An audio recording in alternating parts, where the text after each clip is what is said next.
دا مختصر کتاب دی، په دې کې 240 احادیث دي. امام نووي رحمه الله لیکلی دا کتاب، او د کتاب په ابتدا او په شروع کې امام نووي رحمه الله لیکلی چې ما دا کتاب ولیکو. وی وجه دا ده چې مخکنی امامانو لکه عبدالله ابن مبارک، محمد ابن اسلم، حسن ابن سفیان، ابو بکر آجوری، امام دارقطنی، حاکم، ابو نعیم، داسې غټو امامانو هم د 40 احادیثو یو وړوکی کتاب لیکلو. نو امام نووي فرمایي چې زه هم په هغه ډله کې راشم چې د رسول الله صلی الله علیه وسلم 40 احادیث امت ته پیش کړي وي. او دویم په دې وجه باندې چې الله ما ته علم د احادیث راکړ او پیغمبر فرمایي چې سم زده کړل دا بل ته وښایي. لیبلغ الشاهد الغائب، تاسو کې چې کم سړی حاضر وي هغه د هغه غایب ته دا دین ورسوي.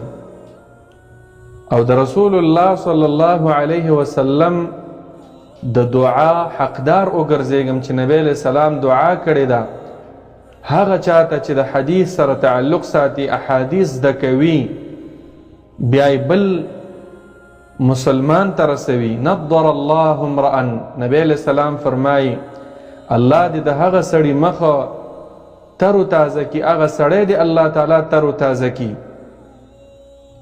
الله دې د نورانیت والا مخ د هغه سړي وګرځي. سمع مقالتي، چې زما حدیث اوري، فوعاها، هغه زده کی، یاد کی، په خپله په زړه کې ورله ځای ورکي. فاداها کما سمعها، بیا یې زما امتیانو ته ورورسوي لکه څنګه چې اورېدلی دی. نو ګورئ د حدیث کې د نبی علیہ السلام د طرفه دعا ده، او تاسو ته پته ده چې د نبی علیہ السلام دعا قبوله ده. کم سړی چې د حدیثو سره تعلق ساتي په صحیح نیت باندې، په دنیا او په آخرت کې به الله رب العالمین تر و تازه کوي، په مخ کې به نور وي،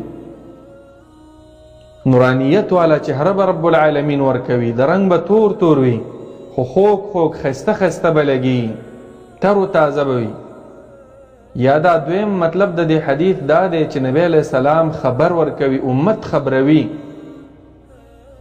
چې خبر شي ګوره هغه سړی چې د حدیثو سره تعلق ته ساتي دا سړی به تر و تازه وي، نور به په مخ کې وي، مخې ته به رڼا وي. نو امام نووي رحمه الله فرمایي چې د دا حدیث مصداق زم وګرځېږم. مام یو څو مختصر احادیث د دین په مهمو مسائلو کې ما چڼ وکو، انتخاب مې وکو، او دا مختصر کتاب مې ته جوړ کو. دا کتاب مشهور دی په متن الاربعین النوویه باندې.